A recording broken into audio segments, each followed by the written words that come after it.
আমরা জানবো যে কি শুনবো আমরা, কি আমাদের উদ্দেশ্য। রাধে রাধে এটা জানবার আগে আমরা ভজনের মধ্য দিয়ে যাব। রাধে সারে গা মা গা নি দা পা গা রে গা মা গা রে গা গা গা সারে গা পা গা রে সা নি वनी रे मा पा धा पा मा गा रे सा नी रे सा। रंग दे चुनरिया रंग दे चुनरिया रंग दे चुनरिया और रंग दे रंग दे रंग दे रंग दे रंग दे रंग दे रंग दे रंग दे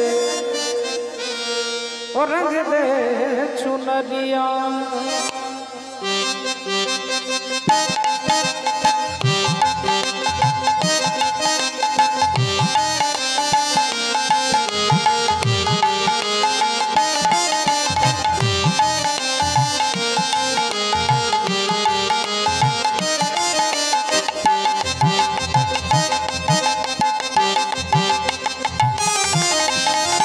रंग दे चुनरिया और रंग दे चुनरिया और रंग दे चुनरिया और रंग दे चुनरिया ओ शाम पिया मोदी रंग दे चुनरिया और रंग दे चुनरिया रंग दे चुनरिया।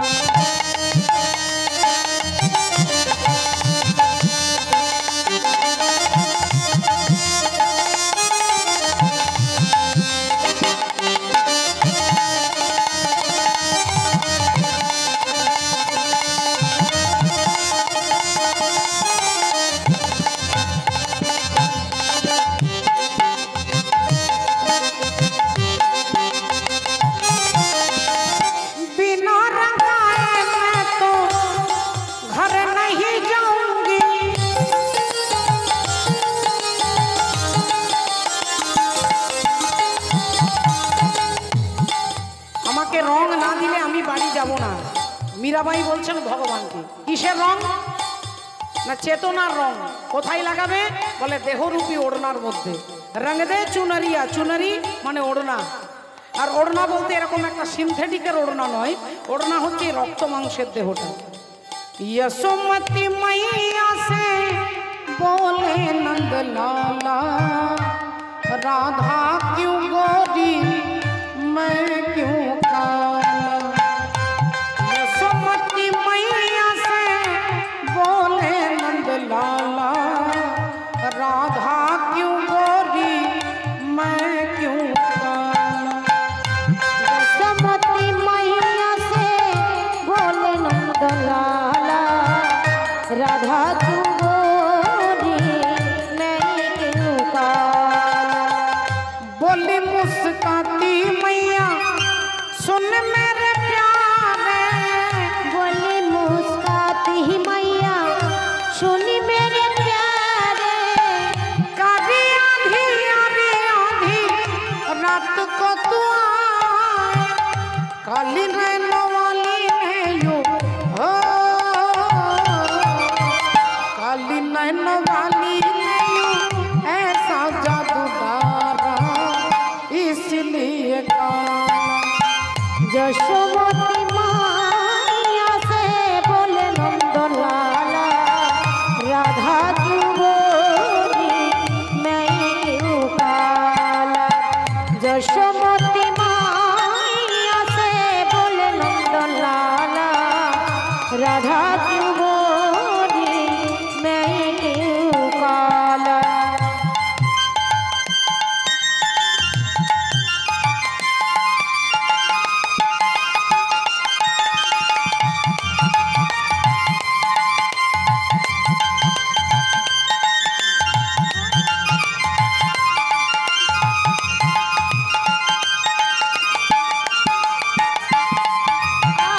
बोली मुस्काती मैया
জয় রাধে শ্যাম। ভক্তের শ্রী চরণে আমার কোটি কোটি দণ্ডবোধ প্রণাম জানিয়ে আজকে আমরা শুনবো ভক্তিমতী মায়েরা ভগবান সব সহ্য করতে পারে কিন্তু অহংকার সহ্য করতে পারেন না। টাকার অহংকার, রূপের অহংকার, জ্ঞানের অহংকার, অর্থের অহংকার, জাতির অহংকার ভগবান সহ্য করতে পারেন না। তাই ভগবানের আরেক নামই হচ্ছে দর্পহারী মধুসূদন। তিনি কারোর অহংকার সহ্য করতে পারেন না, সকলের অহংকার তিনি চূর্ণ করেন। রাধে রাধে, হরি বল রাধে। তাই দর্পহারী মধুসূদন তিনি কার দর্প চূর্ণ করেছিলেন না? অর্জুনের অহংকার। অর্জুনের অহংকারটাকে চূর্ণ করবেন বলে আজকের আমরা বিষয়বস্তু শুনবো। অর্জুনের কখন অহংকার হলো, কেন অহংকার হলো, তার ইতিহাস কি বলছেন আমরা চলে যাব। আজকে 18 দিনের কুরুক্ষেত্রের যুদ্ধ শেষ হয়ে গেছে। 18 দিনের যুদ্ধ শেষ হয়ে গেছে। যুদ্ধে পঞ্চপাণ্ডব জিতে গেছে। পঞ্চপাণ্ডব জিতে গেছে। যুধিষ্ঠির মহারাজ রাজা হবেন। পঞ্চপাণ্ডবের আনন্দ। একদিন রাতের অন্ধকারে ভগবান শ্রীকৃষ্ণ আসছেন কার কাছে না? মা গান্ধারী দেবীর কাছে। মা গান্ধারীর কাছে আসছেন। মা গান্ধারী শতপুত্র বিরহ যন্ত্রণায় কাঁদছেন। রাতের অন্ধকার, ঘুটঘুটে অন্ধকার, চারিদিকে নিস্তব্ধ নিঝুম রাত্রি। একটা টিম টিম করে প্রদীপ জ্বলছে, আর ওই প্রদীপের আলোর তলায় বসে মা গান্ধারী কাঁদছেন। চোখের জল টপ টপ করে মাটিতে পড়ছে। চোখের জল মাটিতে পড়ছে, চুলগুলো এলোমেলো করে খোলা আছে। আর মা গান্ধারী একবার করে ছেলেদের নাম ধরে ডাকছে, ওরে দুর্যোধন,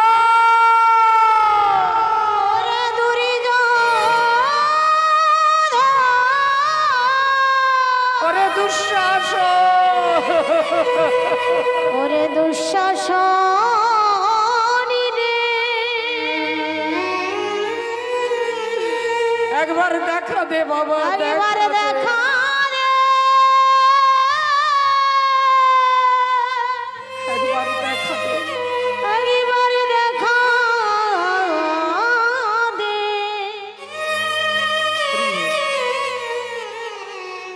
এবার মায়েরা আপনারা বলুন তো মা, ও মা, যে মারা গেছে সে কি কথা বলতে পারবে? যুদ্ধে দুর্যোধন মারা গেছে, দুঃশাসন মারা গেছে, আর সেই বিরহে, সেই দুঃখে মা গান্ধারী কাঁদছে আর চিৎকার করছে দুর্যোধন দুঃশাসন বলে। চিৎকার করে দুর্যোধন দুঃশাসন বলে কাঁদছে। হঠাৎ পেছন থেকে ভগবান বলে উঠলেন মা। চমকে উঠলেন গান্ধারীকে, কে তুমি? কে তুমি? আমি তোমায় দেখতে পাচ্ছি না কেন, তুমি কে? যদি তোমার সাহস থাকে আমার সামনে এসে দাঁড়াও, আমার চোখের সামনে এসে দাঁড়াও। পেছন থেকে উত্তর দিচ্ছে, মাগো আমি তোমার সামনে আছি, পেছনে আছি, আমি তোমার ডাইনে আছি, বামে আছি, আমি পূর্বে আছি, পশ্চিমে আছি, উত্তরে আছি, দক্ষিণে আছি, আমি ঈশানে আছি, নৈঋত্যে আছি, অগ্নিতে আছি, বায়ুতে আছি, আমি ঊর্ধ্বে আছি, অধে আছি। তুমি যেদিকে তাকাবে আমি সেখানেই আছি মা। কিন্তু আমাকে দেখতে গেলে এরকম হ্যালোজিন জ্বেলে দিলে দেখা যাবে, এরকম হ্যালোজিনের আলোতে আমাকে দেখা যাবে না। আমাকে দেখতে গেলে যে আলোটার প্রয়োজন তার নাম হচ্ছে দিব্য জ্ঞান, তার নাম হচ্ছে দিব্য জ্ঞান। তাই আমি তোমাকে দিব্য জ্ঞান দান করছি। এই দেখো। আর অমনি গান্ধারী তাকিয়ে দেখছে, দেখে ভগবান কৃষ্ণ দাঁড়াইয়ে আছে, দেখে ভগবান কৃষ্ণ দাঁড়াইয়ে আছে, ও দেখে ভগবান কৃষ্ণ দাঁড়াইয়ে আছে, ও দেখে ভগবান কৃষ্ণ দাঁড়াইয়ে আছে। ও যে গান্ধারী চোখের কাছে ভগবান কৃষ্ণ দাঁড়াইয়ে আছে, গান্ধারীর চোখের সামনে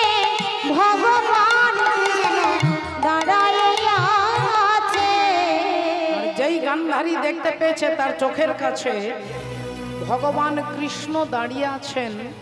অমনি গান্ধারী আঙুলটা তুলে, আঙুলটা কাঁপতে কাঁপতে বলছে, তুমি সেই কৃষ্ণ, তুমি সেই কৃষ্ণ যে আমাকে মা বলে ডাকবার মতো কাউকে রাখলে না। তুমি সেই কৃষ্ণ, তুমি সেই কৃষ্ণ যে আমার বংশে বাতি দিতে কাউকে রাখলে না। তুমি সেই কৃষ্ণ যে আমার বংশকে ধ্বংস করে দিয়েছ। তাই কৃষ্ণ রে, আজ সন্তান হারা জননী গান্ধারী, আজ আমি গান্ধারী তোমাকে অভিশাপ দিচ্ছি। ভারতবর্ষের কোনো ভক্ত যা তোমাকে দেয় না, আমি তোমাকে তাই দিচ্ছি। আর আমি তোমাকে অভিশাপ দিচ্ছি, তুমি যেমন আমার বংশে বাতি দিতে কাউকে রাখলে না, একদিন আমার মতো তোমার বংশ ধ্বংস হয়ে যাবে। যেই বলেছেন সচ্চিদানন্দময় ভগবান শ্রীকৃষ্ণচন্দ্র একটু মৃদু হেসে বললেন, মা তোমার অভিশাপ আমি মাথায় তুলে নিলাম। মাথায় তুলে নিলাম, তোমার অভিশাপ আমি মাথায় তুলে নিলাম। আমি কথা দিচ্ছি, আমি কথা দিচ্ছি আমার বংশ ধ্বংস হবে। কিন্তু হেই মা গান্ধারী, তুমি এত বড় মিথ্যে কথা বলো না। মা তোমার একটাও ছেলেকে আমি মারিনি, আমি একটা পিঁপড়ে পর্যন্ত মারি না। সবাই মরে নিজের কর্মের দোষে। राम किसी को मारे नहीं, ऐसा नहीं राम अपने आप मर जाते हैं करके बुरा काम। কর্মের ফল আমাদের সবাইকে ভোগ করতে হয়। তাই মা গান্ধারীকে মনে করিয়ে দিচ্ছেন ভগবান যে যেদিন কুরুক্ষেত্রের যুদ্ধ শুরু হবে, সেই যুদ্ধ শুরু হওয়ার আগে তোমার ছেলে দুর্যোধন তোমাকে প্রণাম করতে এসেছিল। মনে আছে মা? তোমার ছেলে দুর্যোধন তোমাকে প্রণাম করতে এলো, আর পাগুলো ছুঁয়ে তোমার ছেলে বলল, মা আমি কুরুক্ষেত্রের যুদ্ধে যাচ্ছি, আমাকে আশীর্বাদ করো, আমাকে আশীর্বাদ করো, আমি যেন কুরুক্ষেত্রের যুদ্ধে জয়লাভ করতে পারি। সেদিন তুমি মা গান্ধারী কি করেছিলে? তোমার ছেলের মাথা থেকে হাতটা সরিয়ে নিলে। মাথা থেকে হাতটা সরিয়ে নিয়ে বললে, বাবা দুর্যোধন, যে যুদ্ধে তুই যাচ্ছিস এই যুদ্ধটা ধর্মযুদ্ধ। এটা কার্গিল যুদ্ধ নয়, এটা পানিপথের যুদ্ধ নয়, এটা ভারত পাকিস্তানের যুদ্ধ নয়, এটা ভারত চীনের যুদ্ধ নয়। এই যুদ্ধের নাম হচ্ছে ধর্মযুদ্ধ। আর এই ধর্মযুদ্ধে তুই হারবি না তুই জিতবি আমি বলতে পারবো না। বল, আমি বলতে পারবো না। তবে হ্যাঁ, তুই বলছিস আমি তোর মা, তুই আমার ছেলে, তাই আমি মা হয়ে তোকে আশীর্বাদ করে বলছি, ধর্মপক্ষের হবে জয়, যে পক্ষে শ্রীকৃষ্ণ রয়। ধর্মপক্ষের হবে জয়, যে পক্ষে শ্রীকৃষ্ণ রয়। এটা তুমি 18 দিন আগে তোমার ছেলে দুর্যোধনকে বললে, আর আজকে কুরুক্ষেত্রের মাঠে দাঁড়িয়ে আমাকে অভিশাপ দিচ্ছ। মা তোমার অভিশাপ আমি মাথায় তুলে নিলাম। তোমার অভিশাপে আমার বংশে বাতি দিতে কেউ থাকবে না। এখন আমি চললাম মা। এই বলে ভগবান হাঁটতে হাঁটতে যাচ্ছেন, হাঁটতে হাঁটতে যাচ্ছেন। আর এদিক থেকে আসছেন কে? না, এদিক থেকে আসছেন অর্জুন।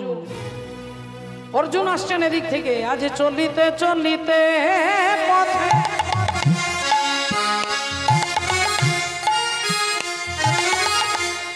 চলিতে চলিতে পথে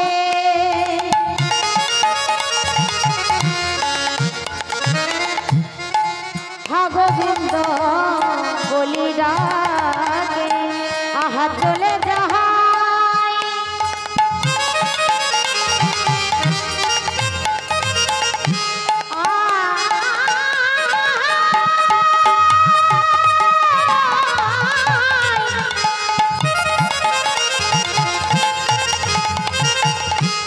চলে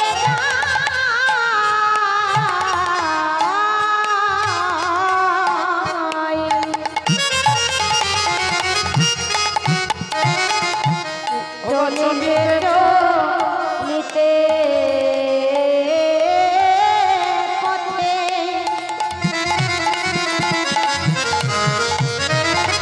আহা হা গোবিন্দ ডাকে। বলি কোথায় তুমি ওগো দিনের দয়াল হরি হে, ওগো কোথা তুমি দিনের দয়াল হরি। আহা কোথা তুমি এ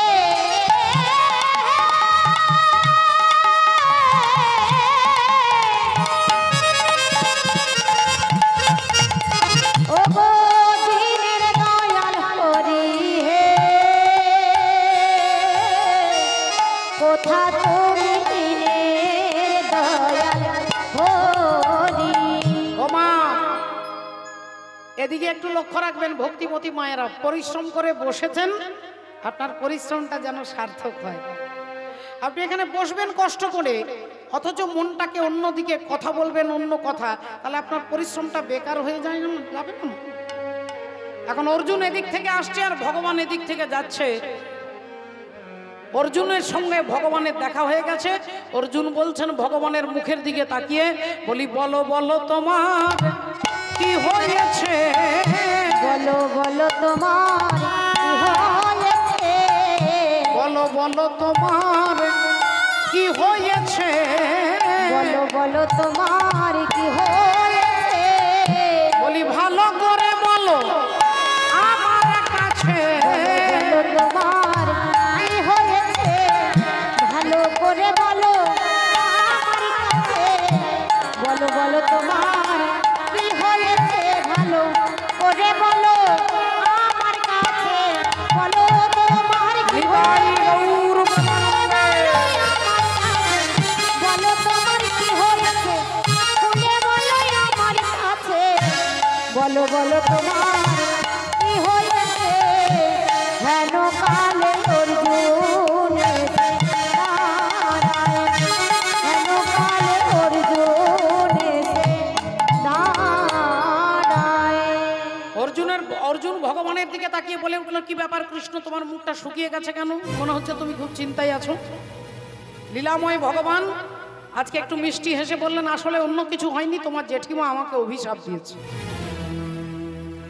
তোমার জেঠিমা গান্ধারী আমাকে অভিশাপ দিয়েছে। কি অভিশাপ দিয়েছে? বলে অভিশাপ দিয়েছে আমার বংশ নাকি ধ্বংস হয়ে যাবে। যেই একথা বলেছে অর্জুন আর হাসিটা আটকাতে পারলেন না। আর যেই হেসেছে অমনি ভগবান বললেন, কি ব্যাপার অর্জুন, তুমি হাসলে কেন? অর্জুন বললেন, শোনো কৃষ্ণ, অভিশাপ সবসময় সত্যি হয় না, অভিশাপ সবসময় সত্যি হয় না। বলে কেন? অর্জুন তখন বলছেন যে মা গঙ্গা দেবী আমাকেও অভিশাপ দিয়েছিল। যখন আমি ভীষ্মদেবকে সরসজ্জায় এক একটা বান ভীষ্মদেবের পা থেকে গোটা দেহটাকে আমি ঝাঁঝরা করে দিচ্ছি, তখন মা গঙ্গা দেবী কাঁদতে কাঁদতে বলেছিলেন, ওরে অর্জুন, তুই আমার সামনে আমার ছেলেকে আঘাত করছিস। একজন মায়ের কাছে তার ছেলেকে তুই আঘাত করছিস।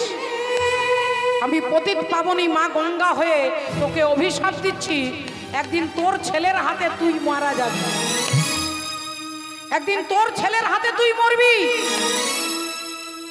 এবার বলো তো কৃষ্ণ,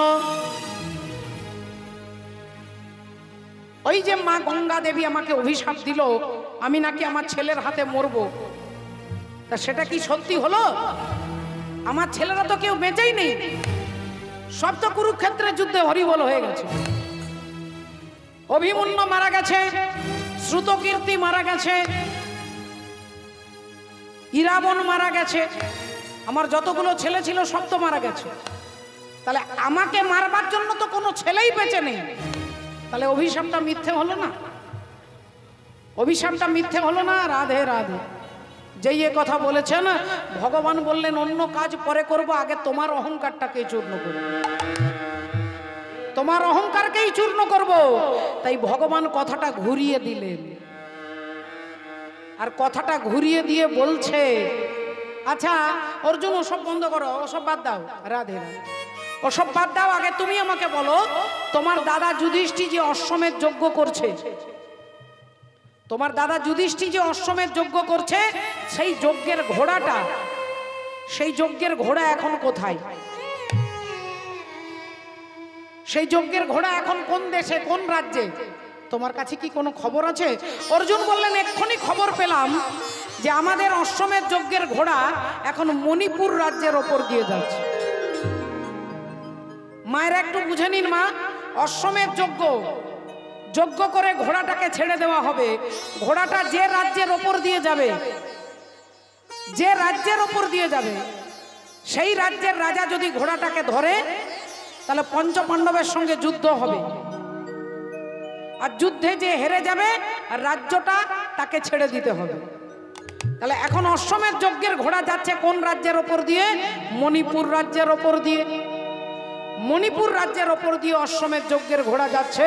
আজ মণিপুরে ছিল রাজা,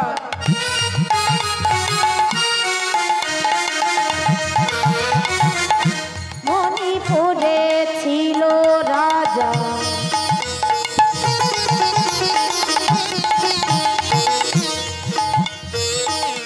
বব্রু বাহন নাম,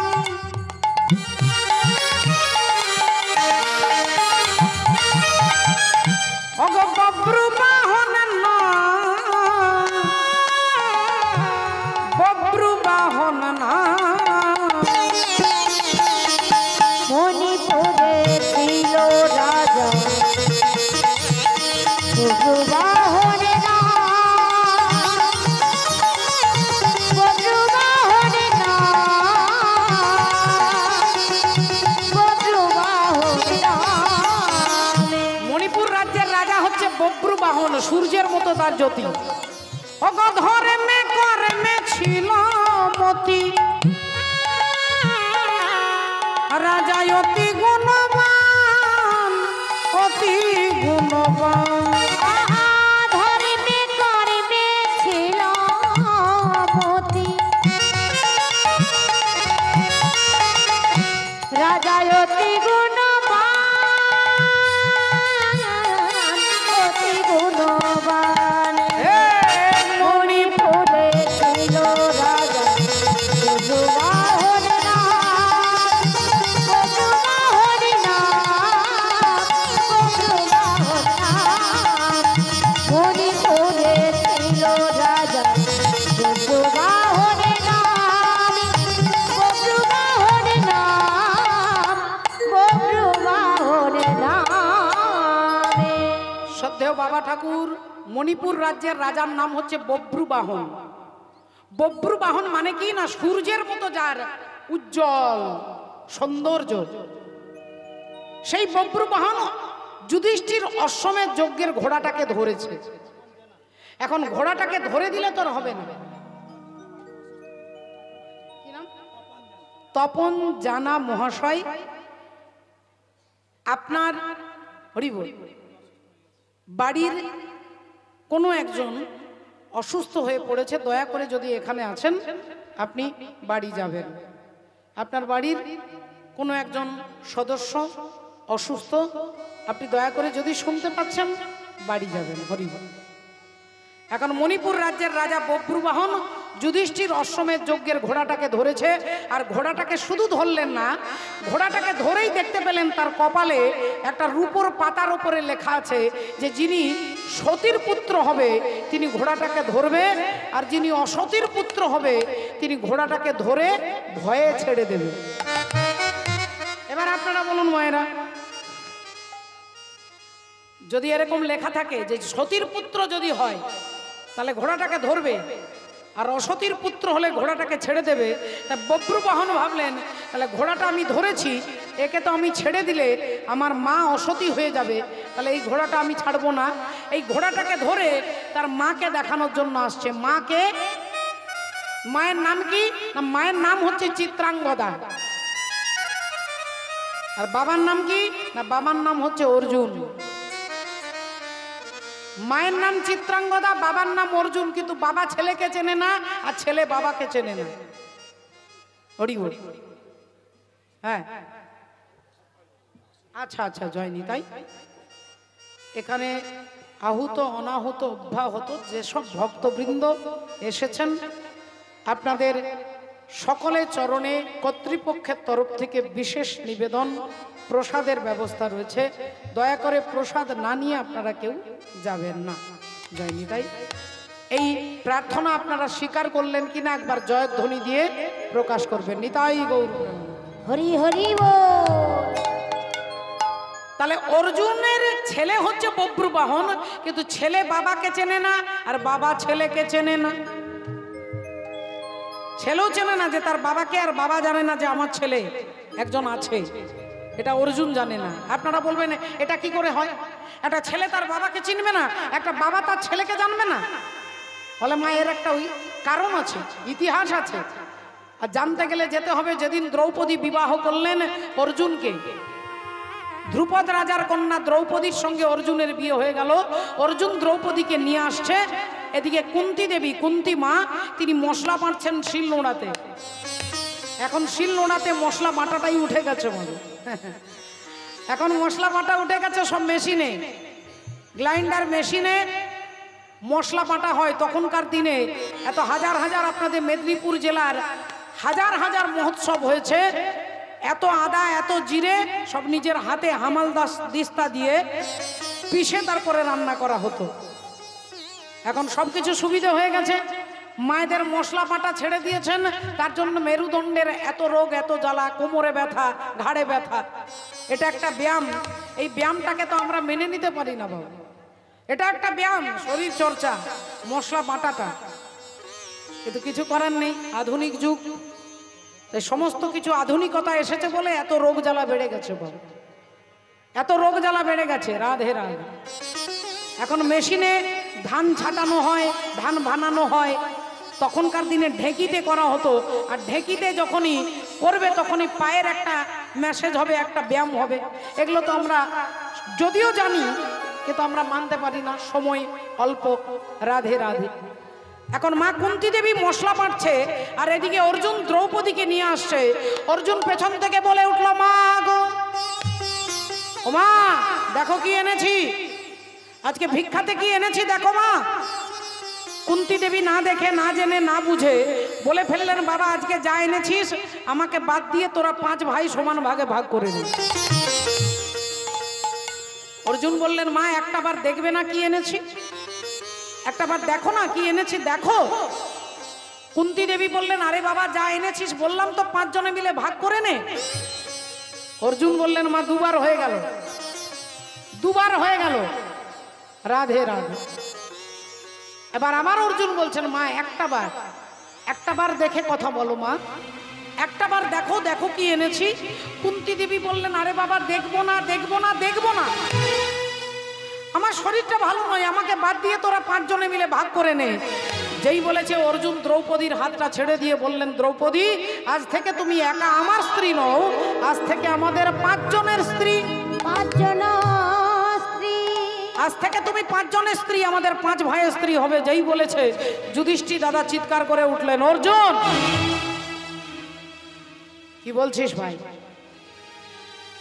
দ্রৌপদী আমাদের 5 জনের স্ত্রী হবে? অসম্ভব। অর্জুন বললেন, দাদা এটা আমিও জানি, তুমিও জানো, কিন্তু যখন মা বলে দিয়েছে 5 ভাগে ভাগ হবে, তাই দ্রৌপদী একা আমার স্ত্রী নয়, আমাদের 5 জনের স্ত্রী হবে।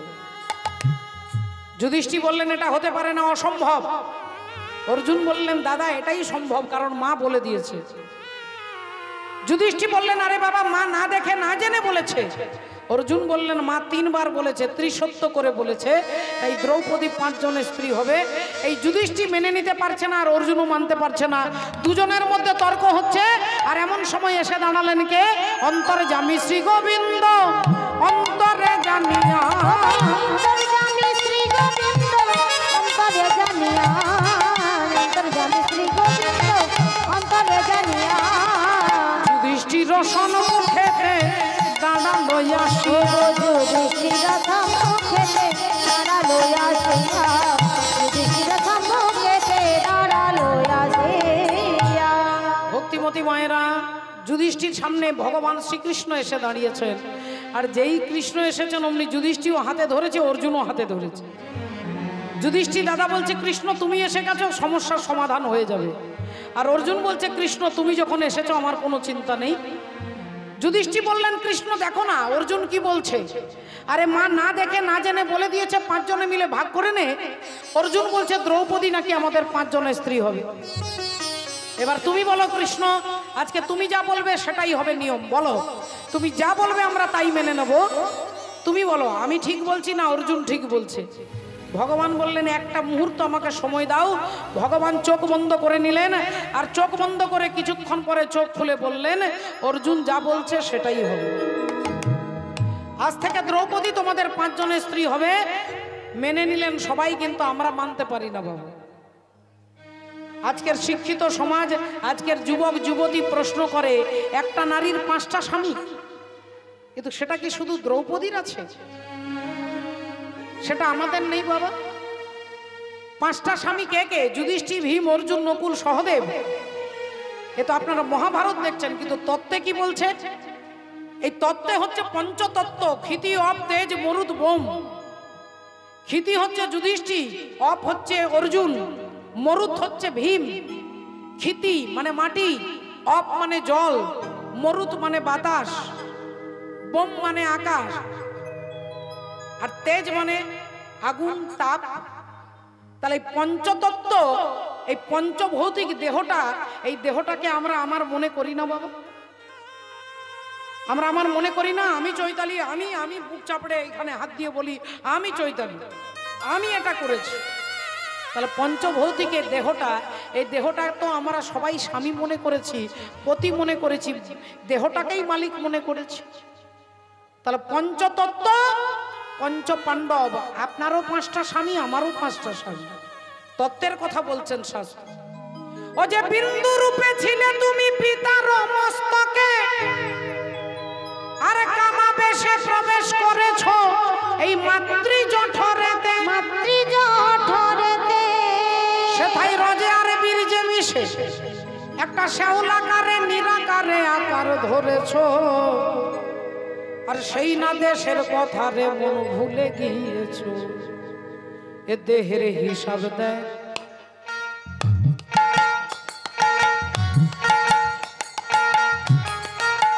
ও দেহের হিসাব দেয়, দেখ রে হিসাব দেখ, দেখ রে মানব জমিনে। দেহের হিসাব দাও, দেহের হিসাব দাও, দেখ রে মানব জমিনে।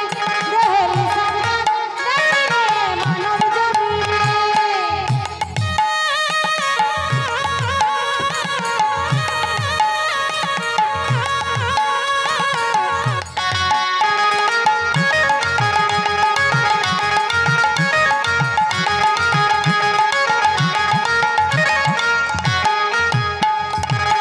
গড়েছে 3 কারিগর, তিন কারিগরে গড়েছে 3 কারিগর, 3 কারিগর, 3 কারিগর। এই দেহটাকে 3 জন কারিগর তৈরি করেছে বলো। সেই 3 জন কারিগরকে আমি নামগুলো বলছি, আপনারা শুনে দেখুন কে বলছে। গড়েছে 3 কারিগর, মা বাবা ঈশ্বর, মা বাবা ঈশ্বর, মা বাবা ঈশ্বর। এই দেহটাকে মা আর বাবা আর ঈশ্বর, এই 3 জনে মিলে তৈরি করেছে বলো। কোনো একজনকে থ্যাংক ইউ বললে হবে না। আহা, গড়েছে 3 কারিগর মিলে শহর টানা দিয়ে 3 গুণে। দেহের হিসাব দাগি দাগি রে মানব জমিনে। দেহের হিসাব দাগি দাগি রে মানব জমিনে। দেহের হিসাব দাগি রে মানব জমিনে। তাহলে দেখুন, এই যে এত বড় একটা অনুষ্ঠান, লাখ লাখ টাকা খরচা, হাজার নয় লাখ লাখ। এর একটা হিসেব দাদা ভাই, পরিতোষ দাদা ভাই কিন্তু হিসেব করেছে যে এত টাকা খরচা হবে, এত ভক্ত আসবে, এত আশীর্বাদ করবে, এত ভগবান আসবে, এত দক্ষিণা দিতে হবে, ইত্যাদি ইত্যাদি একটা হিসেব আছে। হিসেব না করে তো এত বড় অনুষ্ঠানে নামা যায় না। তাহলে দেহটার একটা হিসেব আছে।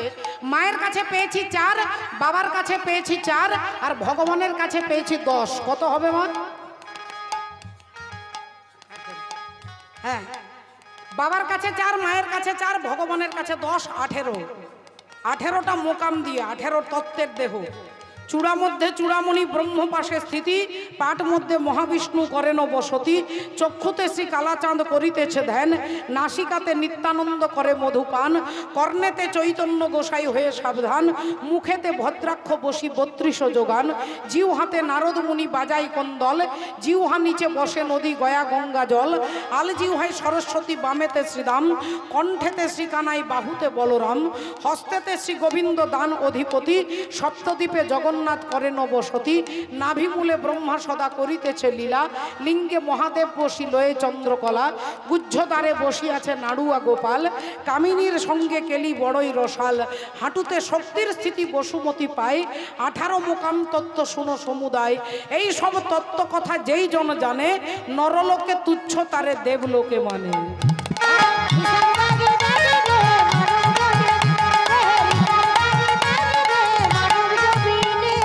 প্রথম মাসে ছিল তবে শুক্র শনিতময়, 2 মাসে খড়কুড়া অস্থির উদয়, 2 মাসের খড়কুড়া অস্থির উদয়, 2 মাসের খড়কুড়া অস্থির উদয়। তিনেতে তৃতীয়, 3 মাসে যখন বাচ্চা মাতৃগর্ভে থাকে 3 মাসে মাথাটা তৈরি হয়। অগ তিনেতে তৃতীয় মস্তক জন্মায়, 4 মাসে তৈরি হলো হস্তপদ প্রায়।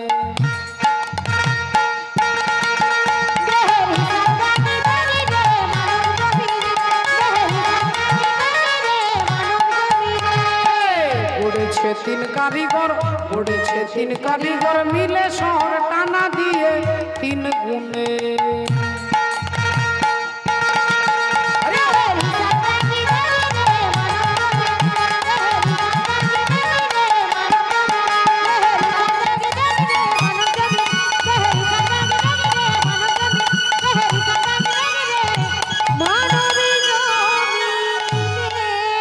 ভক্তিমতী মায়েরা তাহলে আজকে নিয়ম করে দিলেন যে দ্রৌপদী তোমাদের 5 জনের স্ত্রী হবে, 1 বছর 1 জনের ঘরে থাকবে, 1 বছর যুধিষ্ঠির, 1 বছর ভীম, 1 জন অর্জুন, এভাবে ঘুরবে আর কি।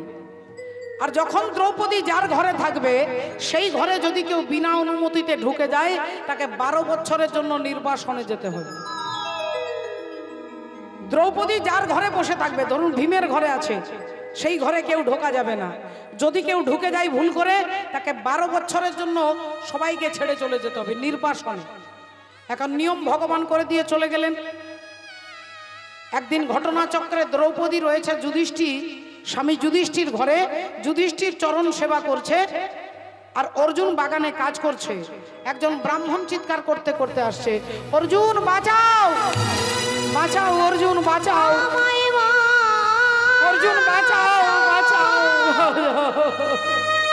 অর্জুন আমায় বাঁচাও। চমকে উঠেছেন অর্জুন, কি ব্যাপার বেদজ্ঞ ব্রাহ্মণ আপনি, আপনি কাঁদছেন কেন? অর্জুন, আমি বড় বিপদে পড়েছি। অর্জুন, কি বিপদ? বললেন, আমার বাড়িতে একমাত্র আমার গাভী মাতা, আর এই গাভী মাতাই হচ্ছে আমার জীবনের সর্বস্ব। সেই গাভী মাতার আমি সেবা করি। আমি একটু কাজে বেরিয়েছিলাম, এসে দেখছি একটা জঙ্গলের ভয়ঙ্কর বাঘ এসে আমার গাভীকে টানতে টানতে নিয়ে যাচ্ছে। তাই আমি তো বাঘের সঙ্গে লড়াই করতে পারবো না, তুমি পারবে একমাত্র। অর্জুন, তুমি আমার গাভীটাকে বাঁচাও অর্জুন, নইলে আমার গাভী মারা যাবে, তুমি বাঁচাও অর্জুন, বাঁচাও। অর্জুন বললেন, আপনার সাহায্য করতে পারলে আমি খুব খুশি হতাম, কিন্তু সমস্যা হলো আমি যে বাঘটার সঙ্গে লড়াই করব, আমার গান্ডীব ধনুকটা একটা ঘরের মধ্যে রয়ে গেছে, যে ঘরে যুধিষ্ঠির আর দ্রৌপদী বসে আছে। এখন ওই ঘরের মধ্যে ঢোকা যাবে না, আর না ঢুকলে আমি গান্ডীব ধনুকটা পাবো না, আর না পেলে আমি বাঘটাকে মারতে পারবো না, আপনার গরুটাকে বাঁচাতে পারবো না। ব্রাহ্মণ বললেন, তাহলে তুমি তোমার স্বার্থের জন্য 12 বছরের নির্বাসন হবে বলে তুমি আমার গাভীটাকে বাঁচাবে না? তুমি না ক্ষত্রিয়? ক্ষত্রিয়ের ধর্মই হচ্ছে সর্জং তেজং ধীতির দাক্ষং যুদ্ধে চাপ্য পলায়নম দানমিশ্চর ভাবশ্চ ক্ষত্রং ধর্ম স্বভাবজম। ক্ষত্রিয়ের ধর্মই হচ্ছে কোনো অসহায় ব্যক্তিকে সাহায্য করা। তুমি তাহলে আমাকে সাহায্য করবে না, যেই এ কথা বলেছে অর্জুন বলছেন আপনি একটু দাঁড়ান, আমি এক্ষুনি আসছি। এই বলে সোজা যুধিষ্ঠির আর দ্রৌপদীর ঘরের মধ্যে প্রবেশ করে গান্ডীব ধনুকটাকে নিয়ে আর বাঘটাকে হত্যা করে গাভী মাতাকে সুস্থভাবে ফিরিয়ে দিয়ে ব্রাহ্মণ আশীর্বাদ করলেন। সেই আশীর্বাদ নিয়ে অর্জুন যুধিষ্ঠির দাদার কাছে দাঁড়িয়ে বললেন, দাদা নিয়মটা আমি ভঙ্গ করেছি। নিয়ম ছিল দ্রৌপদী যার ঘরে থাকবে সেই ঘরে যদি কেউ ভুল করে ঢুকে পড়ে তাকে 12 বছরের জন্য নির্বাসনে যেতে হবে। তাই দাদা গো আমি চলে যাই, আমি চলে যাই, আমি চলে যাই। ও মা জননী জনম ভবে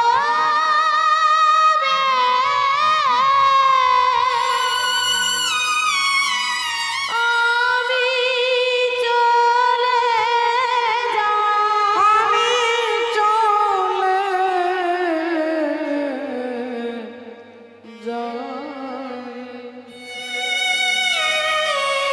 দাদা তুমি আমাকে বিদায় দাও দাদা, আমি চলে যাই। যুধিষ্ঠির দাদা বলে উঠলেন, ওরে অর্জুন তুই যাস না ভাই, তুই যাস না, তুই কোনো অন্যায় করিসনি, তুই কোনো অন্যায় করিসনি, তুই একজন ব্রাহ্মণের গরুকে বাঁচানোর জন্য এই ঘরে ঢুকেছিস, তোর কোনো দোষ নয়, তুই যাস না ভাই। অর্জুন বললেন, দাদা নিয়মটা যখন করা হয়েছিল তখন কোনো অজুহাত ছিল না, ধর্মের সঙ্গে অজুহাত দেওয়া যাবে না বাবা। আমি দীক্ষা নিতাম কিন্তু নাতিটা এখনো বড় হয়নি, এটা অজুহাত। নাতি বড় হওয়ার আগেই যদি আপনি হরিবল হয়ে যান তাহলে দীক্ষা না নিয়েই তো পৃথিবী থেকে চলে গেলেন। আর দীক্ষা না নিয়ে যদি কেউ মারা যায় তাহলে তার থেকে সমান পাপী জগতে কেউ নাই। নিদেহ মাধ্যং সুলভং সুদুর্লভং প্লবং সুকল্পং গুরু কর্ণ ধারম ময়ানুকূলেন নবস্বতে রীতম পুমান ভবাবদিং নতরেৎস আত্মহা। সব থেকে বড় পাপ হচ্ছে আত্মহত্যা করা, সুইসাইড করা, এটা সব থেকে বড় পাপ।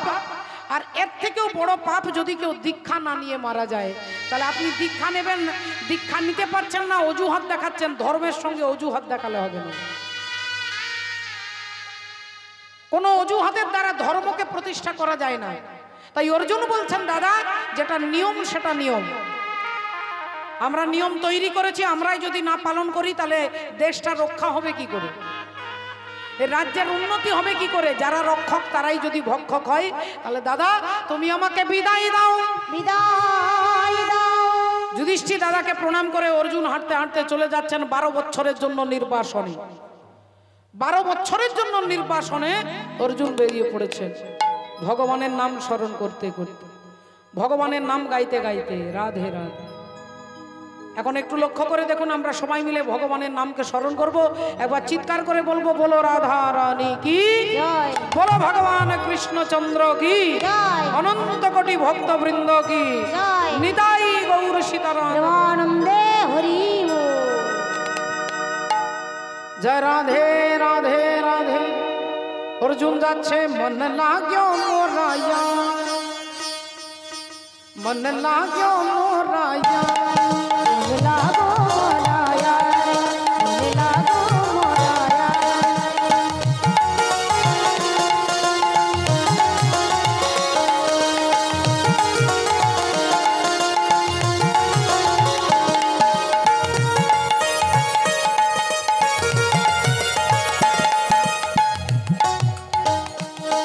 मन लाग्यो मोराया, लाग्यो मोराया, मन लाग्यो मोराया।